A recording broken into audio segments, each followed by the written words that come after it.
Negara kita adalah negara yang memiliki jutaan sumber daya kelautan dan tak lupa dengan masyarakatnya yang juga beragam dan luas. Namun, kita hidup di kondisi di mana kedua sumber daya ini sedang terancam dengan perubahan global terkait dengan alam maupun ekonomi bagi masyarakat dalam negeri. Assalamualaikum warahmatullahi wabarakatuh. Shalom Om Swastiastu, nama budaya, salam kebajikan bagi kita semua. Perkenalkan, saya Naila Amalia Albone dan hari ini saya menyatakan bahwa saya setuju dengan mosi sebagai negara berkembang dengan potensi maritim. Dewan ini tidak akan menggunakan strategi ekonomi biru. Dewan Juri terhormat, izinkan saya untuk mendefinisikannya terlebih dahulu. Yang pertama, negara berkembang adalah negara dengan pendapatan rata-rata yang masih relatif rendah, indeks perkembangan manusia tercatat di bawah standar normal global, dan infrastruktur yang masih relatif berkembang atau belum maksimal. Salah satunya ditandai oleh tingkat kesejahteraan penduduk yang masih rendah.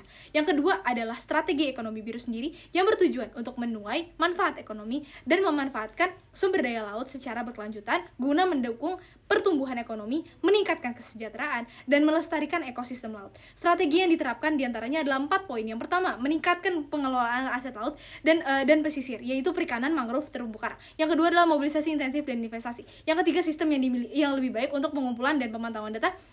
Yang keempat adalah membangun kembali dengan lebih biru setelah pandemi COVID. Lalu Dewan Juri terhormat, batasan untuk mosi ini yang akan saya bahas adalah negara Indonesia sendiri sebagai negara berkembang dengan potensi maritim.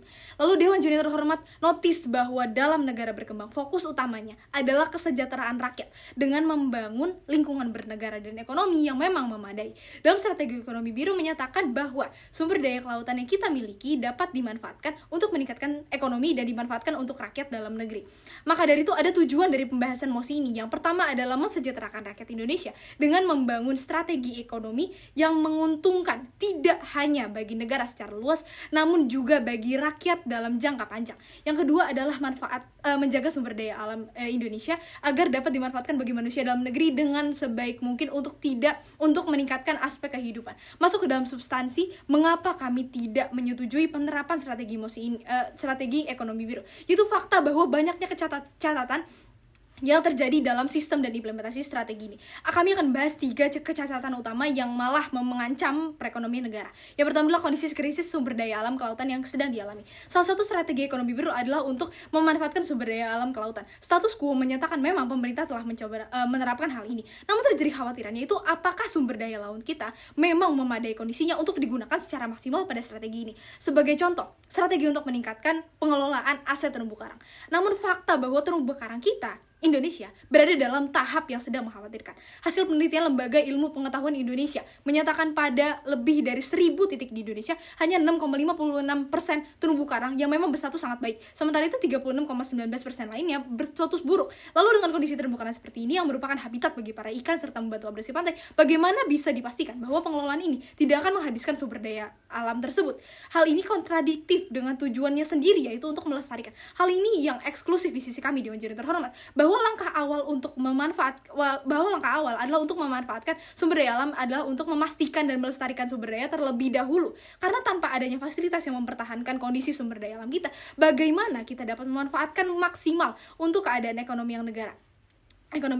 Bayangkan Dewan Juri terhormat, apabila pelestarian terumbu karang dan perikanan tidak sebanding dengan upaya melestarikannya, lama-kelamaan sumber daya alam akan hilang, ekonomi merosot akibat kekurangan sumber daya, bahkan pariwisata laut yang terancam karena tidak ada lagi keindahan di dalamnya. Yang kedua adalah ancaman yang timbul tentang langkah untuk memperluas hutan mangrove kepada lingkungan dan rakyat pesisir pantai. Langkah pemerintah untuk menghadapi hutan mangrove yang telah rusak adalah melakukan perluasan moratorium alih fungsi hutan primer hingga meliputi seluruh ekosistem mangrove yang dapat mencegah kerusakan mangrove serta mendukung sasaran restorasi mangrove yang ada saat ini. Pemerintah akan merehabilitasi kawasan hutan mangrove hingga tahun 2024. Namun rehabilitasi hutan mangrove berpotensi menurunkan tingkat biodiversitas yang ada. Ini bisa kita tanam kembali, tapi keragamannya justru akan hilang dengan perluasan hutan mangrove yang memang homogen. Dewan Juri terhormat, hutan mangrove ini juga dapat membahayakan kesehatan rakyat yang tinggal di pesisir pantai. Hutan ini merupakan salah satu habitat utama nyamuk untuk berkembang biak. Maka nyamuk berbahaya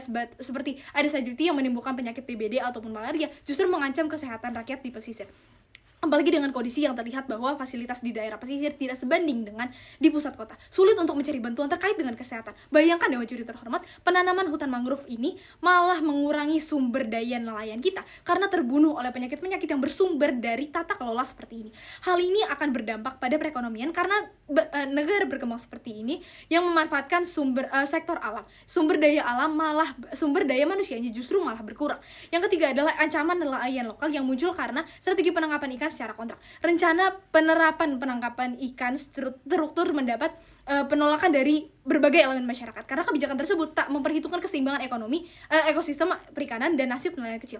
Hal ini terlihat dari rencana pemerintah memberikan akses pemanfaatan laut melalui sistem kontrak, termasuk pada korporasi asing dan rencana menjadikan nelayan sebagai anak buah kapal. Ada 4 dampak negatif dari pendekatan berbasis hak kepemilikan. Yang pertama, munculnya konflik budaya dan sosial akibat terjadinya marginalisasi masyarakat nelayan pribumi dan nelayan skala kecil. Yang kedua, terjadi konsolidasi dan akumulasi hak kuota perikanan dan munculnya oligopoli kuota dalam perikanan. Yang ketiga adalah terputusnya hak akses nelayan dan komunitas nelayan skala kecil sehingga muncul kesulitan ekonomi yang terjadi secara serius. Yang keempat adalah terjadinya kegagalan dalam mencegah penurunan atau degradasi stok ikan sekaligus menghalangi upaya pembangunan ekosistem perikanan di banyak negara. Dewan Juri terhormat, kebijakan ini mengancam hak asasi nelayan dalam negeri. Potensi eksploitasi sumber daya oleh negara lain sangat meningkat dengan adanya kebijakan ini. Lalu ada 2 poin mekanisme yang bisa saya sampaikan dalam mosi ini. Yang pertama, mengedepankan pelestarian dengan membangun fasilitas konservasi alam lautan. Menurut kami pelestarian harus dijunjung sebelum melakukan pemanfaatan karena dikhawatirkan pemanfaatan ini justru membuat sumber daya tersebut hilang.